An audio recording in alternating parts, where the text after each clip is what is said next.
But this Pride Month, LGBTQ young people are fighting for their rights after a series of proposed laws tries to prohibit early classroom instruction on sexuality and gender identity.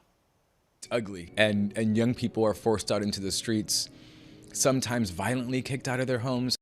Critics say these kinds of laws and so-called "Don't Say Gay" bills are devastating for a community already feeling marginalized. More than a dozen states passed or are considering bills that restrict discussion of sexuality and gender identity in schools.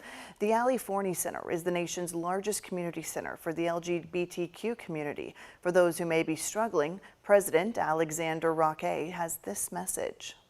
You know, sometimes you get really tired of people saying it gets better, especially when it doesn't feel like it, but it will. And you just have to repeat that to yourself all the time. You will be happy one day. A nationwide survey of LGBTQ youth shows a staggering 45% had seriously considered attempting suicide in 2020. More than half of them identifying as transgender and non-binary. For example, in Kentucky, after the governor vetoed a bill banning trans women from school sports, the Senate overrode the decision. That means that transgender girls and women cannot participate in girls and women's sports beginning in the 6th grade and running through college.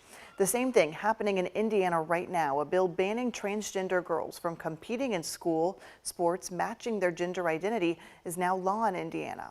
Protesters gathered around the Indiana Capitol while lawmakers overrode the Governor Holcomb's veto of that bill last month. The ACLU has already said it plans to sue in an effort to block that law from taking effect on July 1st.